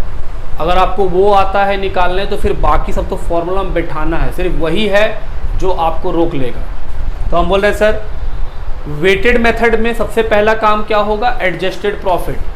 कैसे निकालेंगे सर, नॉन बिजनेस एक्टिविटी को हटा देंगे प्रॉफिट में से, तो बिजनेस का नॉर्मल कंडीशन में प्रॉफिट निकल जाएगा। हम बोले हाँ। वो निकालने के बाद सर मान लीजिए कोई एडजस्टमेंट दिया ही नहीं है, तो बाबू जो प्रॉफिट है फिर तो वो सीधा सीधा क्या है, एडजस्टेड प्रॉफिट है। स्टेप 2 ईयर लिखेंगे, एडजस्टेड प्रॉफिट लिखेंगे, वेट क्वेश्चन बताएगा, दोनों को मल्टीप्लाई करके क्या निकाल लेंगे, वेटेड प्रॉफिट और जोड़ लेंगे, वेट को भी जोड़ लेंगे और वेटेड प्रॉफिट को भी जोड़ लेंगे। फिर क्या है, वेटेड एवरेज प्रॉफिट कैसे निकालेंगे, total of weighted profit divide by total of weight. और फिर लास्ट में गुडविल कैसे निकलेगा, weighted average profit into number of year purchase. बात समझ में आता है मेरा। वेट क्या होगा क्वेश्चन में दिया रहेगा, नहीं दिया रहेगा है कि जो करेंट ईयर होता है उसको सबसे अधिक वेट दिया जाता है और जो पीछे का होता है प्रीवियस ईयर होता है उसको कम वेट दिया जाता है। मतलब मान लो 2015 से लेके 2017 तक का 3 साल का प्रॉफिट दिया, 15, 16, 17, हमको वेट देना है और क्वेश्चन वेट नहीं बताया और बोल रहा है वेटेड से बनाइए, तो 15 को 1 देंगे, 16 को 2 देंगे और 17 को क्या देंगे, 3, क्योंकि जो सबसे लेटेस्ट ईयर होता है उसको सबसे अधिक इंपॉर्टेंस दिया जाता है। बात सही है मेरा। चलिए, तो आप ये भी सीख लिए कि सर अगर वेट नहीं बताएगा तो सबसे पहला ईयर को 1 देंगे और सबसे आखिरी में जो करंट का ईयर होगा उसको सबसे लास्ट वाला वेट देंगे। बात ठीक, असेंडिंग ऑर्डर में सजा लेना है। आगे दूसरा, super profit method. Super profit method क्या बोलता है, सुपर प्रॉफिट मेथड बोलता है कि अगर सेम जगह पे सेम तरह का बिजनेस कर रहे हैं और अगर हम उसी बिजनेस में हैं, जैसे मान लो हम बोल रहे हैं बाबू 2 तरह का बिजनेस है, ए के पास भी और बी के पास भी, सेम लोकेशन सेम पैसा, फिर भी ए अधिक कमाता है और बी कम कमाता है, तो जो वो अधिक कमाता है वो due to goodwill. Super profit बोलता है भाई मान लो हम 10 लाख रुपए लगा के बिजनेस कर रहे हैं, वहां पर बी वो भी क्या कर रहा है, ए कर रहा है 10 लाख लगा के बिजनेस, बी भी कर रहा है 10 लाख लगा के बिजनेस। बी कमाता है उसके ऊपर 10% और जो ए है वो कमाता है उसके ऊपर 15%। तो सर बी जो है 10 लाख लगा के हर महीना 10% 1 लाख रुपए कमाता है, वही सेम बिजनेस ए भी करता है उसी लोकेशन में, एकदम सटा हुआ दुकान है, सेम बिल्डिंग सेम सब कुछ, लेकिन वो कमा लेता है 15%, मतलब 1.5 लाख रुपया। तो जो नॉर्मल कमाते हैं सभी लोग, अगर सब कुछ सेम है और नॉर्मली जो लोग कमाते हैं उससे अगर कुछ भी अधिक हम कमाते हैं उसको बोलते हैं सुपर प्रॉफिट। वही चीज ये भी है। पहले क्या निकालेंगे, एवरेज प्रॉफिट, वही sum of adjusted profit divide by number of years. Adjusted profit कैसे निकालना है बात कर चुके। ये हुआ मेरा ए, हम ए है, ये है मेरा कमाया हुआ प्रॉफिट, ये मेरा actual profit. Number 2, capital employed, कितना पैसा लगाएं उसको बोलते हैं कैपिटल एम्प्लॉयड। कैसे निकालेंगे sir, capital plus profit plus reserve minus loss, या फिर एसेट्स माइनस लाइबिलिटीज, क्या निकल जाएगा, कैपिटल एम्प्लॉयड। इसी को बोलते हैं कैपिटल इन्वेस्टमेंट। नॉर्मल प्रॉफिट मतलब जितना पैसा हम लगाए हैं उतना पैसा अगर कोई और भी लगा ले उसी जगह पे तो वो कितना कमाता है, रेट क्वेश्चन बताएगा, capital employed into rate by 100। तो सपोज करो सर 10 लाख रुपया लगाए 10% का रेट से, तो 1 लाख रुपया आया नॉर्मल प्रॉफिट। ये क्या है, नॉर्मल, हर कोई कमा लेगा, जो भी 10 लाख रुपया उस जगह पे लगाएगा वही बिजनेस करेगा, वो सभी लोग कितने कमाएंगे, 1 लाख, और हम कितना कमा रहे हैं, 1.5 लाख। तो क्या मेरा सुपर प्रॉफिट चल रहा है, हम बोले हाँ सर, आप सुपर कमाते हैं। जो नॉर्मल लोग उसी बिजनेस को करके उसी जगह से कमा पाते हैं, आप उससे अधिक कमाते हैं, इसलिए आप सुपर कमाते हैं। तो सुपर प्रॉफिट का मतलब क्या निकला, एक्चुअल या एवरेज प्रॉफिट, जो मेरा एक्चुअल प्रॉफिट है, माइनस मार्केट में लोग क्या कमाते हैं, नॉर्मली जो कमाते हैं, नॉर्मल प्रॉफिट। तो सर वो क्या निकला, सुपर प्रॉफिट। क्या निकाल सकते हैं, goodwill, super profit into number of year purchase. Number of year purchase पता है आपको कि सर जिससे खरीदने जाएंगे वो उतने साल का प्रॉफिट मांगेगा। बात समझ रहे हैं मेरा। सुपर प्रॉफिट मेथड सिंपल से देख लिए, वेटेड से, क्या सुपर प्रॉफिट मेथड वेटेड से भी हो सकता है, हाँ हो सकता है। बड़ा सिंपल है निकालना। पहले क्या निकालो, एडजस्टेड प्रॉफिट। जैसे एवरेज प्रॉफिट मेथड में पहले क्या निकालना पड़ता था, एडजस्टेड प्रॉफिट। फिर क्या बनाते थे सर, ये chart, year, adjusted profit, weight, weighted profit, total. फिर क्या निकालेंगे, एवरेज प्रॉफिट। कैसे निकालेंगे, total of weighted profit divide by total of weight, इससे क्या निकल जाएगा, एवरेज प्रॉफिट। अब वही capital employed, normal profit, super profit और लास्टली गुडविल। तो इसका मतलब हुआ सर सुपर प्रॉफिट मेथड में सिंपल में भी बन सकता है और वेटेड में भी बन सकता है। हम बोले हाँ, सिंपल और वेटेड में ज़्यादा डिफरेंस थोड़ी है, सिर्फ वेट ही तो निकालना है। एक बार वेट निकाल ले तो फिर तो वही स्टेप फॉलो करना है। सवाल उठता है सर कैसे पता चलेगा सिंपल से बनाना है या वेटेड से। हम बोले बाबू क्वेश्चन बता देगा तो वेरी गुड, नहीं बताया तो हम लोग के पास एक तरीका है। क्या? प्रॉफिट को देखो, जो 4 साल 5 साल 3 साल का जो भी वो प्रॉफिट देगा एवरेज करने के लिए, अगर उस प्रॉफिट में कोई ट्रेंड है, मतलब सर पहला साल है 20, फिर हो गया 25, फिर हो गया 35, फिर हो गया 50, मतलब बढ़ रहा है 20 से फिर वो बढ़ना शुरू किया, हर साल बढ़ रहा है और कहीं ब्रेक नहीं कर रहा है। 20, 25, 30, 50, 60 बढ़ रहा है, हर बार बढ़ रहा है। तो क्या ये इंक्रीजिंग ट्रेंड दिखा रहा है? हम बोले हाँ, तब हम लोग यूज करेंगे वेटेड। या फिर डिक्रीजिंग ट्रेंड दिखलाए, प्रॉफिट घट रहा है, पहला साल था 50, फिर हो गया अगले साल 40, फिर 35, फिर हो गया 30, फिर हो गया 20, मतलब वो घटते गया, कभी बीच में ऐसा नहीं हुआ कि घटा फिर अगले साल बढ़ गया फिर घट गया, ऐसा नहीं। हम बोल रहे हैं अगर प्रॉफिट में कोई भी ट्रेंड दिखाई देगा, अगर लगेगा कि हाँ सर प्रॉफिट में ट्रेंड दिख रहा है और क्वेश्चन कुछ नहीं बता रहा है, तो हम लोग किससे बनाएंगे? वेटेड से, चाहे सुपर प्रॉफिट मेथड में हो चाहे वो एवरेज प्रॉफिट मेथड में हो। लेकिन अगर क्वेश्चन में कोई ट्रेंड नहीं है प्रॉफिट के अंदर, कभी घटता है कभी बढ़ता है, तो उस केस में किससे बनाएंगे? सिंपल से। बात समझ में आती है बाबू? नोट्स में भी वही लिखे हैं, if question does not specify the method is simple और वेटेड। क्वेश्चन आपको नहीं बता रहा है कि किस मेथड से बनाना है, तो हम बोले बाबू if profit shows trend increasing और decreasing then weighted method is use. तब हम लोग किसको यूज करेंगे? Weighted. If profit does not show trend, कोई ट्रेंड नहीं है, कभी घटता है कभी अपने आप बढ़ जाता है, then simple method is use. तब कौन सा मेथड यूज करेंगे? Simple method. बात समझ में आता है मेरा? तो ये था हम लोग का सुपर प्रॉफिट। अगला मेथड देखते हैं, कैपिटलाइजेशन मेथड या कैपिटलाइजेशन मेथड। इसके अंदर दो पढ़ना है, capitalisation of average profit, capitalisation of super profit. Capitalisation method क्या बोलता है वो समझिएगा। कैपिटलाइजेशन मेथड क्या बोल रहा है हम यहां समझा रहे, सुनिएगा। कैपिटलाइजेशन मेथड मानता है कि अगर कांस्टेंट प्रॉफिट कमाया जाए तो एक बिजनेस अपने पूरे लाइफ में जो प्रॉफिट वो कमाएगा उसको जोड़ करके जो पैसा वो इन्वेस्ट किया था बिजनेस में, उन दोनों के डिफरेंस को गुडविल बोलेंगे। कैपिटल में क्या बोलता है बाबू? वो बोलता है कि अगर कोई बिजनेस अपने जिंदगी का सम टोटल बता दे कि पूरा जिंदगी में इतना फायदा कमा के देंगे, माइनस कितना पैसा लगाएं। मान लो एक बिजनेस पूरे जिंदगी में कमाता है 50 लाख रुपया, माइनस लगाया था 20 लाख रुपया, तो सर गुडविल है 30 लाख रुपया। डिफरेंस अमाउंट किसका लेना है? सम टोटल जो पूरे जिंदगी में प्रॉफिट कमाएंगे उसका सम टोटल, माइनस क्या कर देंगे बाबू? कैपिटल एम्प्लॉयड, कितना पैसा लगाए थे। ठीक सर, ये कैसे पॉसिबल है? कोई अपना पूरा जिंदगी का बिजनेस कैसे बता सकता है कितना कमाएंगे? हम बोले एक्चुअली ये मेथड का मानना क्या है कि अगर प्रॉफिट कांस्टेंट हो, सेम प्रॉफिट अगर आप कमाते रहिएगा तो उसका सम टोटल लगाना पॉसिबल है। कैसे? हम बता रहे हैं, सुनिएगा।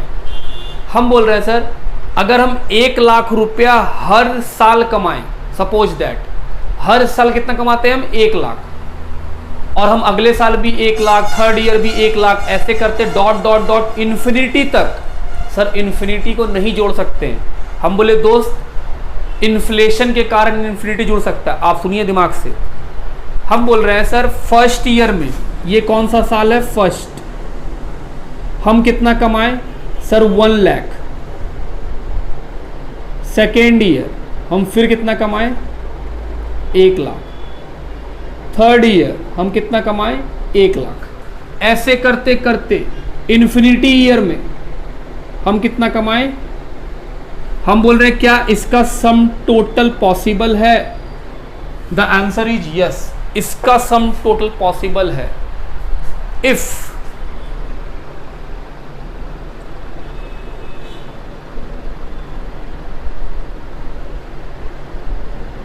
Discount rate is given. Discount rate मतलब इन्फ्लेशन बेटे, इन्फ्लेशन। आप थोड़ा पीछे जाइए, आपको समझ में आ जाएगा इन्फ्लेशन क्या है। कोई किताबी बात नहीं, हम बोल रहे बाबू क्या आप एक पैसा देखे हैं, तो जवाब होगा नहीं। आप में से कई लोग 1 पैसा नहीं देखे। क्या 1 पैसे से आज हम कुछ खरीद सकते हैं? जवाब है नहीं। 50 साल पहले क्या 1 पैसे से हम कुछ खरीद सकते थे? हम बोले हाँ बिल्कुल, बहुत कुछ खरीद सकते थे। तो फिर आज क्यों नहीं खरीद सकते हैं? क्योंकि सर महंगाई बढ़ गया। एग्जैक्टली, इन्फ्लेशन आ गया। क्या हम बोल सकते हैं कि सर आज के दिन 1 पैसा का वैल्यू 0 है क्योंकि कुछ भी नहीं खरीद सकते आप उससे? तो हम बोले हाँ बेटे, 1 लाख रुपया का वैल्यू आज है 1 लाख। अगले साल हम फिर 1 लाख कमाएं, क्या जो अगले साल 1 लाख रुपया कमाएं, क्या उससे हम वही चीज खरीद सकते हैं जो हम ईयर 1 में खरीद सकते थे 1 लाख में? The answer is no. क्यों? क्योंकि सर चीज़ों का दाम बढ़ गया, अब वो चीज़ का दाम 1,10,000 हो गया। तो हम बोल रहे हैं सर आपका वैल्यू जो है पैसे का वो गिरते जाता है, गिरते जाता है, और एक समय ऐसा आएगा कि आपका वैल्यू 0 हो जाएगा। जैसे 1 पैसे का वैल्यू आज क्या हो गया है? 0। बात समझ रहे हैं आप मेरा? ये है कैपिटलाइजेशन का नियम। आइए फॉर्मूला देखें, कैपिटलाइजेशन ऑफ एवरेज प्रॉफिट। आप समझ गए बात कि सर अगर इन्फ्लेशन को कंसिडर किया जाए और मेरा प्रॉफिट हमेशा कांस्टेंट रहे, सेम रहे, तो सम टोटल पॉसिबल है।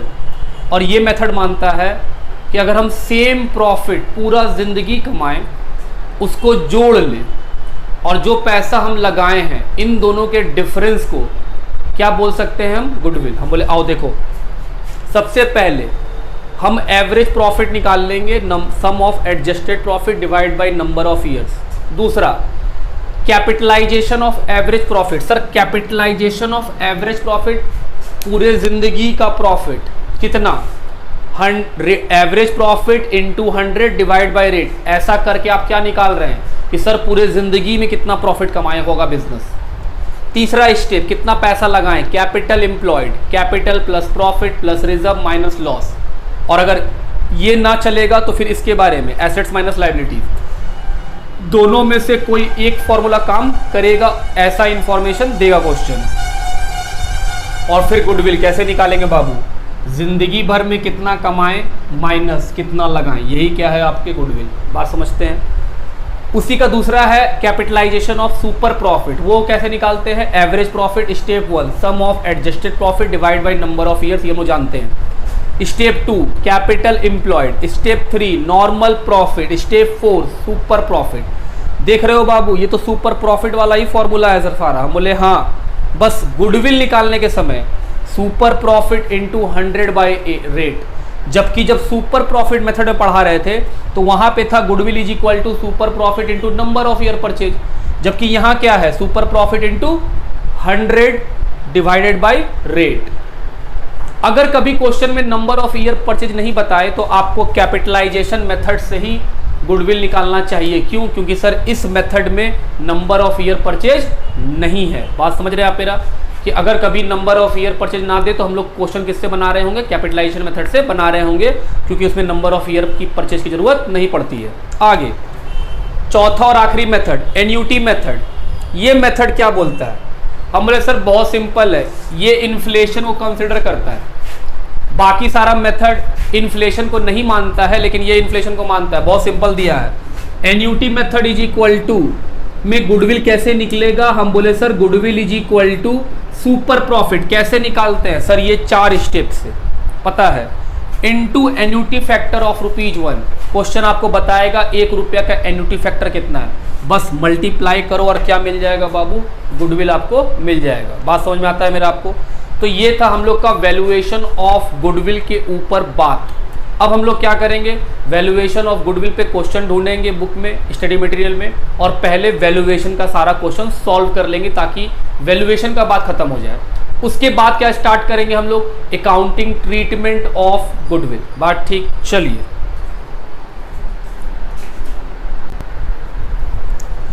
Illustration number 1, Lee and Lawson are equal partners, they agreed to take Hicks as 1/4 partner. For this it was decided to find out the value of goodwill. goodwill का value करना है बाबू। MS Lee and Lawson earn profit during 13 to 16 as follows। 13 में profit है 1,20,000, 2014 में 1,25,000, 2015 में 1,30,000, 2016 में 1,50,000। On 31 December 2016 capital employed 5 lakh. Capital employed कितना है, 5 लाख। रेट ऑफ रिटर्न कितना है, 20%। Find out the value of goodwill following various method. बोल रहा है जो आप डिफरेंट मेथड जानते हैं उनसे बनाइए, मतलब एक एवरेज प्रॉफिट मेथड से बनाइए, हम बोले ठीक। दूसरा सुपर प्रॉफिट से, हम बोले ठीक। तीसरा सर कैपिटलाइजेशन से, और चौथा एन्यूटी से। तो क्या हम लोग चारों से बनाएंगे, हम बोले हाँ सर। चलिए स्टार्ट करें कि चारों मेथड से हम लोग पहले बना लेते हैं। आइए पहला वो एग्जाम्पल नंबर 1, पहले किससे बना रहे हैं, हम बोले बाबू एवरेज प्रॉफिट मेथड से।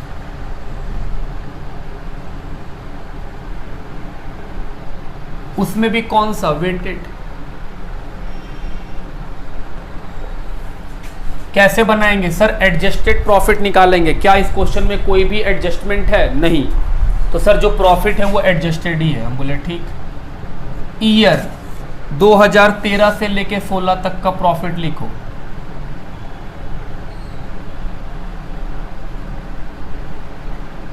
प्रॉफिट दिया हुआ है, ये एडजस्टेड प्रॉफिट है, हम बोले हाँ। 1,20,000, 1,25,000, 1,30,000, 1,50,000। अब क्या करेंगे सर, वेट। क्वेश्चन नहीं बताया है सर, नहीं बताया है तो हम लोग सीखे हैं जो सबसे लास्ट ईयर होगा उसको सबसे अधिक वेट, और जो सबसे पहला ईयर होगा उसको 1, उसके बाद 2, फिर 3, फिर 4। अब क्या निकालेंगे, वेटेड प्रॉफिट। कैसे निकालते थे सर, वेट और प्रॉफिट को मल्टीप्लाई करके। 1,20,000, 2,50,000, 3,90,000, 6 लाख। जोड़ लीजिए सर 13,60,000, और इसको भी जोड़ लो सर 10। ये है टोटल। अब निकालो वेटेड एवरेज प्रॉफिट। सेकेंड चीज क्या निकालेंगे, वेटेड एवरेज प्रॉफिट। कैसे निकालेंगे sir, total of weighted profit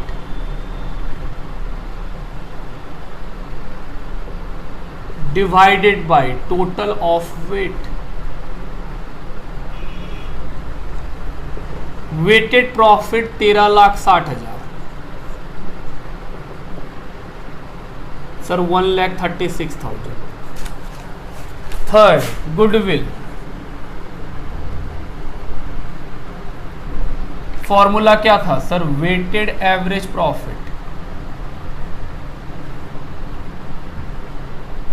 into number of years purchase. Number of year purchase question नहीं बताया बाबू, एजम्पशन, अपने मन से एजम्पशन ले लो 3। ये क्या है, अज्यूम, आप मान रहे हैं। चलिए मल्टीप्लाई कीजिए सर, 1,36,000 को 3 से मल्टीप्लाई करेंगे तो 4,08,000।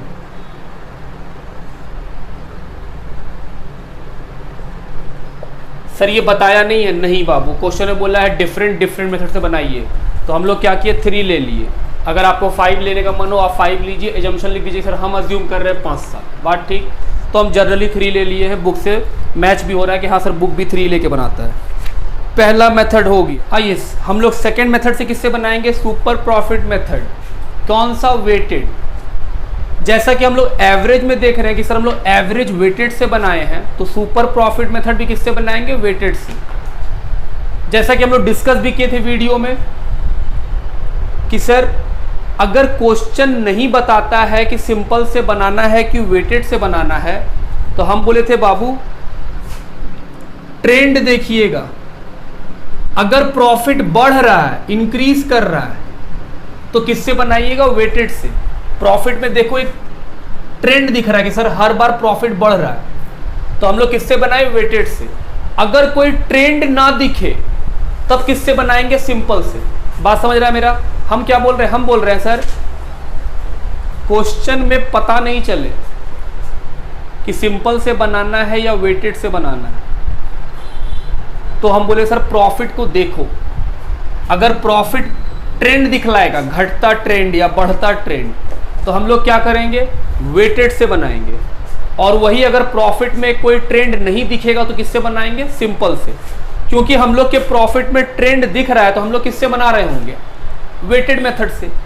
तो जब हम लोग सर सुपर प्रॉफिट मेथड में भी जाएंगे तो हम लोग किससे बनाएंगे? वेटेड से। हम लोग क्यों बनाएंगे भला सिंपल से? तो सुपर प्रॉफिट मेथड में भी वेटेड से बनाना है। सबसे पहले इसमें क्या निकलेगा सर? वेटेड एवरेज प्रॉफिट, जो तो निकाल चुके हैं हम लोग।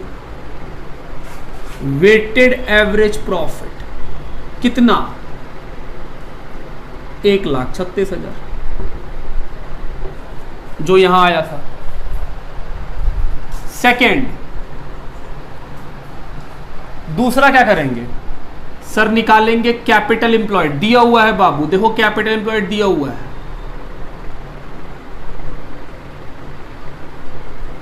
कैपिटल एम्प्लॉयड कितना?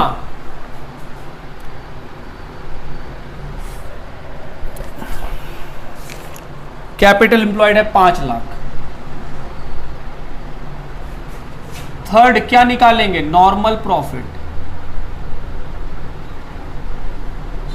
कैसे निकालेंगे sir? Capital employed into rate by 100। Rate है 20%।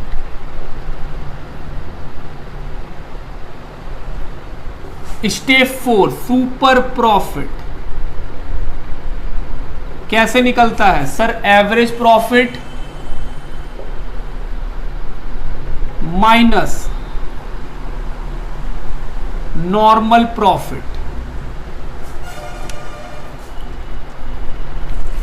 Average profit 1,36,000 minus normal profit 1 lakh. क्या मेरा सुपर प्रॉफिट निकल गया? हम बोले हाँ। पांचवा, goodwill is equal to super profit into number of year purchase. हम लोग कितना लिए हैं बाबू? 3। 1,08,000। ये खत्म हुआ सेकेंड मेथड से था।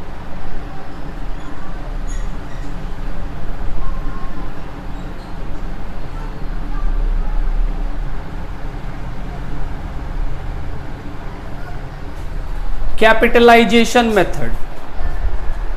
सर कैपिटलाइजेशन में 2 ठो था। हम बोले कौन कौन? सर एक तो था कैपिटलाइजेशन ऑफ एवरेज प्रॉफिट। हम बोले हाँ। दूसरा सर दूसरा था कैपिटलाइजेशन ऑफ सुपर प्रॉफिट। हम लोग किससे बनाएंगे? हम बोले बाबू जिससे आपको मन लगे आप उससे बनाइए। सर चलिए कैपिटलाइजेशन ऑफ सुपर प्रॉफिट से बनाते हैं। बाय सुपर प्रॉफिट, क्योंकि सर सुपर प्रॉफिट तो निकाल ही चुके हैं।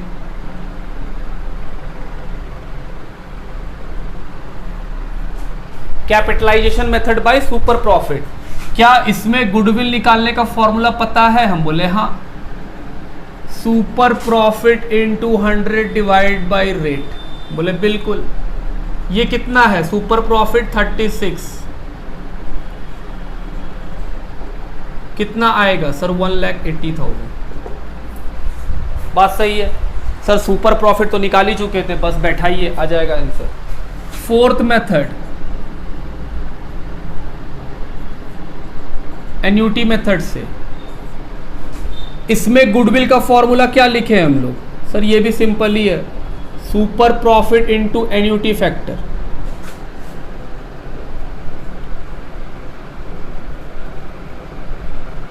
सुपर प्रॉफिट है 36,000, एन्यूटी फैक्टर नहीं दिया हुआ है, क्योंकि हम लोग नंबर ऑफ ईयर परचेज 3 माने हैं। तो सुनिएगा, एन्यूटी फैक्टर नहीं देता है तो कैसे निकालते हैं।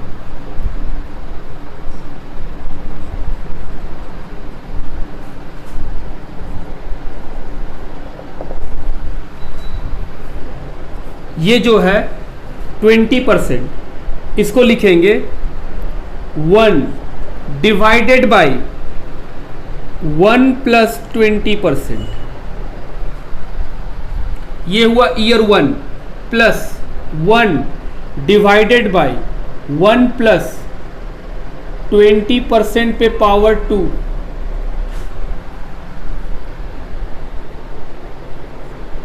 वन प्लस 20% पे पावर 3। इस तीनों को जोड़ लीजिए और जोड़ के जो पैसा आएगा वो बताइए।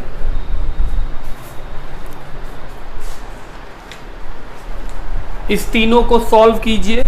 सर अगर यहाँ 15% होता तो 1 डिवाइड बाई 1 प्लस 15%, एक्चुअली ये सॉल्व करें कितना आएगा पता है? 1.2 प्लस 1.2 का स्क्वायर प्लस 1.2 का होल क्यूब। इस तीनों को सॉल्व करके जोड़िए। सर इस तीनों को सॉल्व करके जोड़ के आएगा 2.1065, मल्टीप्लाई कीजिए 2.1065, मल्टीप्लाई कीजिए। सर ये आएगा 75,834।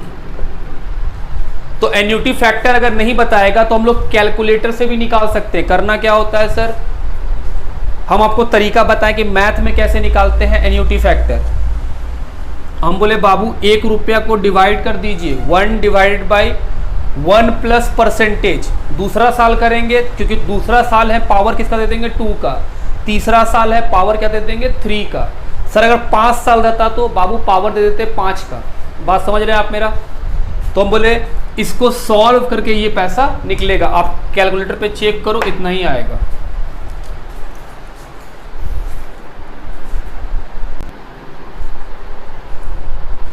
Illustration number 2. The following particulars are available in respect of the business carried on by Rathore. Capital invested मतलब capital employed 1,50,000.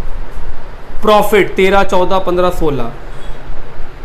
13 में प्रॉफिट है 40 का, 14 में प्रॉफिट है 36 का, 15 में लॉस है 6,000 का और 16 में प्रॉफिट है 50,000 का। फिर लिखा है market rate of return on investment 10% और रेट ऑफ रिस्क 2%। तो सब मिला के बाबू रेट कितना हो गया 12%। तो रेट मालूम चल गया है 12%। Remuneration from alternative employment of the proprietor if not engaged in business 6,000। फिर बोल रहा है अगर एम्प्लॉयर जो है प्रोपराइटर जो है मालिक जो है पार्टनर्स है वो अगर कहीं और जॉब करता तो उसको कितना सैलरी मिलता है 6,000 रुपये का। बाबू ये खर्चों की तरह दिखाया जाएगा। तो सबसे पहला काम क्या होगा कि सर एडजस्टेड प्रॉफिट निकालेंगे, उसके बाद ही बनाएंगे। हम बोले हाँ। You are required to compute the value of goodwill on the basis of 5 year purchase of super profit of the business calculated on the average profit of last 4 year. अगर तुम इस बार देखोगे जो प्रॉफिट दिया हुआ है उसमें कोई ट्रेंड नहीं है। प्रॉफिट देखो पहला साल 40 है, फिर 36 है, फिर लॉस हो गया, फिर प्रॉफिट हो गया। तो जैसा हम लोग बात किए थे कि सर अगर प्रॉफिट में कोई ट्रेंड नहीं होगा तो सिंपल मेथड से बनाएंगे। हम बोले हाँ। वही अगर कोई ट्रेंड होता इंक्रीजिंग ट्रेंड या डिक्रीजिंग ट्रेंड तो हम लोग किससे बना रहे होते बाबू? तब हम लोग बना रहे होते एडजस्टेड वेटेड प्रॉफिट मेथड से। तो ये वाला क्वेश्चन वेटेड से नहीं बनेगा, किससे बनेगा? सिंपल से बनेगा। जबकि क्वेश्चन नंबर 1 जो इलस्ट्रेशन 1 है वो अगर तुम ध्यान से देखे होगे तो पता चला होगा हाँ सर प्रॉफिट में ट्रेंड है। प्रॉफिट जो है वो इंक्रीज कर रहा है 1,20,000, 25, 30, 50 बढ़ रहा था। तो हम लोग किससे बनाए थे? वेटेड मेथड से। क्या इस क्वेश्चन में वेटेड मेथड अप्लाई होगा? हम बोले नहीं, इस क्वेश्चन में वेटेड मेथड अप्लाई नहीं हुआ क्योंकि प्रॉफिट में ट्रेंड नहीं है। तो किससे बनाना पड़ेगा? सर सिंपल मेथड से। हम बोले ओके। सबसे पहला काम क्या करेंगे सर? सबसे पहले निकालिए, इलस्ट्रेशन नंबर 2 है ये। सबसे पहले क्या निकालेंगे बाबू? बोलो सर एडजस्टेड प्रॉफिट। तो आओ निकालें। क्यों? क्योंकि सर एक एडजस्टमेंट है, एडजस्टेड प्रॉफिट। साल है 13, 14, 15, 16, 4 साल का प्रॉफिट और लॉस दिया हुआ है। जो प्रॉफिट है उसको प्लस में लिखो। सर पहला साल में 40, अगले साल में 36, उसके अगले साल में 6, तो सर ये लॉस है। और उसके बाद 4th ईयर में 50। क्या एडजस्टमेंट करना पड़ेगा? सर रेमुनरेशन का बात है 6,000 रुपया, जो कंसिडर करना चाहिए। हम बोले बाबू खर्चा दिखाओगे तो क्या होगा, प्रॉफिट प्लस की माइनस? सर माइनस रेमुनरेशन, हर साल माइनस, कि सर खर्चा है ये। तो क्वेश्चन बोला है अगर पार्टनर कहीं और काम करते तो वो कितना सैलरी लेते? 6,000। तो हम बोल रहे सर बिजनेस में भी अगर वो काम कर रहे हैं तो 6,000 रुपये देंगे ताकि बिजनेस का नॉर्मल प्रॉफिट जान सके। ये निकला आपका एडजस्टेड प्रॉफिट।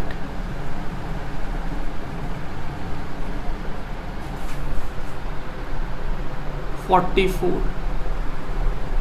ये तो सर 12 का लॉस हो गया। 30 और ये कितना हो जाएगा 34। अब क्या निकालेंगे? Average profit,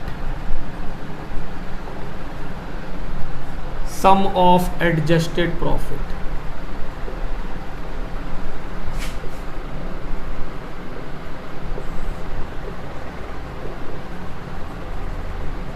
number of years,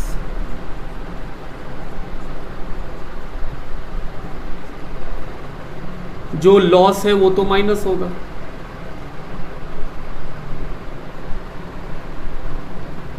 divide किससे? 12, 4 से। नंबर ऑफ ईयर 4 है बाबू। आओ जोड़े।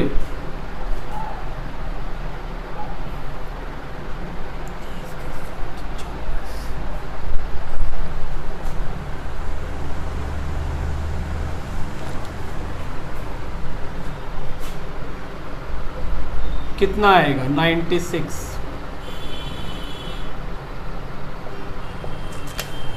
स्टेप नंबर 3, कैपिटल एम्प्लॉयड तो दिया हुआ है सर 1,50,000, तो क्या निकाल लीजिए सीधा? Normal profit. कैसे निकालते हैं sir? Capital employed into rate divided by 100। हम बोले हाँ। क्या कैपिटल एम्प्लॉयड दिया है? जी 1,50,000। रेट कितना? 10 + 2 12%।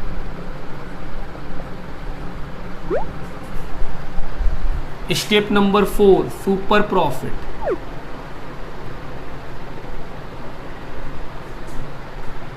कैसे निकालेंगे sir? Super profit is equal to average profit minus normal profit. हम बोले हाँ। कितना है एवरेज प्रॉफिट? 24,000।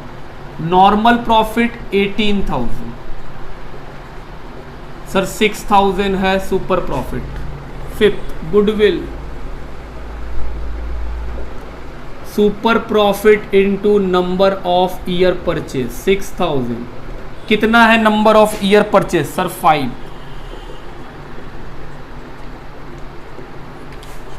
ये निकला हम लोग का इलस्ट्रेशन नंबर 2 का आंसर। लिखो।